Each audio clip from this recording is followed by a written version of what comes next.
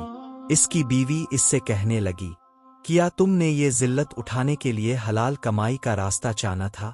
اب تو تم پر چوری کا الزام بھی لگ گیا ہے۔ کیا تمہیں اب بھی محسوس نہیں ہوتا کہ ہمیں یہ بستی چھوڑ دینی چاہیے اور کسی دوسری بستی میں چلے جانا چاہیے؟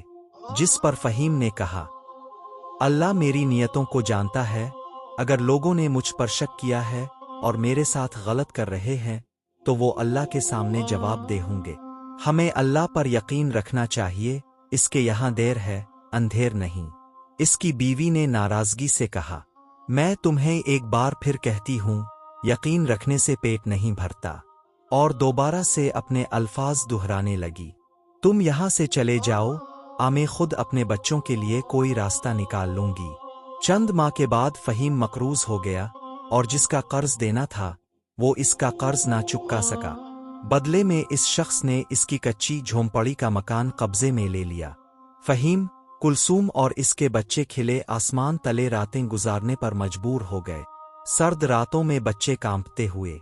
جب کلثوم نے یہ حالت دیکھی تو وہ بے قابو ہو گئی اور غصے سے کہنے لگی، فہیم، یہ سب تمہاری کم عقلی کا نتیجہ ہے۔ اگر تم نے میری بات مانی ہوتی اور کسی دوسری بستی میں مزدوری کرنے گئے ہوتے تو آج ہمیں یہ دن نہ دیکھنے پڑتے۔ فہیم نے صبر سے جواب دیا، ہر مشکل کے ساتھ آسانی ہے، اللہ ہمیں ضرور اس آزمائش سے نکالے گا۔ کلثوم نے غصے میں کہا، یہ آسانی کبھی آنے والی نہیں، اگر تم نے فوراً کوئی فیصلہ نہ کیا تو اب میں خود فیصلہ کر کے رہوں گی، میں اپنے بچوں کو مرتا ہوا نہیں دیکھ سکتی۔ فہیم مزدوری کے لیے جاتا رہا لیکن اسے کہیں بھی کام نہ ملا۔ بچوں کے کھانے کا بندوبست مشکل ہو گیا۔ کلثوم نے تھک ہار کر کہا، فہیم، اب میں تمہاری باتوں پر یقین نہیں کر سکتی، میں اپنے بچوں کی خاطر لوگوں سے مدد مانگنے جا رہی ہوں، اور اگر مجھے ان کے لیے بھیک بھی مانگنی پڑی تو میں ضرور مانگوں گی۔ فہیم نے اسے روکنے کی کوشش کی لیکن وہ ناراض ہو کر گھر سے نکل گئی اور محلے کے لوگوں کے دروازے کھٹکھٹانے لگی۔ وہ کافی دیر تک لوگوں کے دروازے کھٹکھٹاتی رہی لیکن کسی نے بھی اس کی مدد نہیں کی، جس کی وجہ سے وہ اور زیادہ غصے میں آ گئی اور اپنے شوہر سے کہنے لگی، تمہاری یہ ایمانداری ہمیں ختم کر دے گی، آخر کب تک تم ہمیں صبر کے خواب دکھاتے رہو گے؟ فہیم نے کہا، اللہ کا فیصلہ سب سے بہتر ہے، ہم اسی کی آزمائش کا سامنا کر رہے ہیں، لیکن بہت جلد یہ ہماری آزمائش ختم ہو جائے گی۔ کلثوم نے اپنے شوہر کو دھمکی دی، اگر تم نے کچھ نہ کیا تو میں اپنے بچوں کو لے کر اپنے بھائی کے گھر چلی جاؤ گی۔ ایک دن فہیم پہاڑ پر چڑھ کر دعا کر رہا تھا کہ ایک نیک دل شخص نے اسے دیکھا۔ وہ شخص کسی دوسری بستی سے آیا تھا اور اس نے فہیم کی دیانت داری کے قصے پہلے سے سن رکھے تھے۔ اس نے فہیم کی مدد کرنے کا ارادہ کیا، چنانچہ اس شخص نے اپنے 2 آدمیوں کو پہاڑ پر جانے کا حکم دیا اور فہیم کو اپنے پاس بلا لیا۔ اس نے کچھ دن فہیم کو اپنے کام پر رکھا اور اس کی ثابت قدمی کا امتحان لینے لگا۔ جب اسے یقین ہو گیا کہ فہیم واقعی ثابت قدم اور ایماندار ہے تو اس نے اسے اپنے کاروبار میں شامل کر لیا۔ فہیم کے اس کے کاروبار میں شامل ہوتے ہی اللہ نے کرم فرما دیا۔ اس شخص کا کاروبار خوب ترقی کرنے لگا۔ جیسے جیسے کاروبار بڑھتا گیا ویسے ویسے وہ فہیم کی تنخواہ بھی بڑھاتا گیا۔ اب فہیم کے پاس رہنے کے لیے ایک اچھا سا گھر تھا اور بچوں کے کھانے پینے کے لیے ہر چیز فراہمی میں تھی۔ کلثوم، جو کبھی فہیم کی محنت اور اللہ پر یقین کا مذاق الفاڑتی تھی، اب اپنے شوہر سے معافی مانگنے لگی۔ فہیم، مجھے معاف کر دو، میں تمہاری طرح ثابت قدمی کا مظاہرہ نہ کر سکی۔ تم سچ کہتے تھے کہ اللہ ہر مشکل کے بعد آسانی پیدا کرتا ہے۔ فہیم نے جواب دیا، آزمائش ہمیں مضبوط بناتی ہے، ہمیں اللہ کی رضا میں خوش رہنا چاہیے اور اسی پر مکمل یقین رکھنا چاہیے۔ کچھ دنوں بعد وہی آدمی جس کے ہاں فہیم نے 7 دن مزدوری کی تھی، اس کا پتہ ڈھونڈتے ڈھونڈتے اس کے گھر آ پہنچا اور اس کی ہوئی اجرت اسے واپس کرنے آیا۔ یہ سب دیکھ کر کلثوم کو یقین آ گیا کہ جو شخص اللہ کی رضا اور خوشنودی میں راضی ہوتا ہے وہ کبھی بھی ناکام نہیں ہوتا، اور اسے ایک نہ ایک دن کامیابی ضرور ملتی ہے۔ اور یہی اس دنیا کی مثال ہے۔ اس دنیا میں ہمیں بہت ساری مشکلات اور مصیبتوں کا سامنا کرنا پڑتا ہے، لیکن ہمیں ہر حال میں اللہ کی رضا میں راضی رہنا چاہیے اور اس کے فیصلوں پر سر تسلیم خم کرنا چاہیے۔ ہمیں ہر حال میں اللہ کی رضا کو ترجیح دینی چاہیے اور کسی بھی صورت میں بھارے راستے کو اختیار نہیں کرنا چاہیے۔ اس دنیا میں نہ صحیح مگر آخرت میں اللہ تعالی ہمیں ضرور اس چیز کا بدلہ عطا فرماتا ہے۔ یہ کہانی ہمیں سکھاتی ہے کہ سچائی، صبر اور اللہ پر کامل یقین انسان کے سب سے بڑے ہتھیار ہیں۔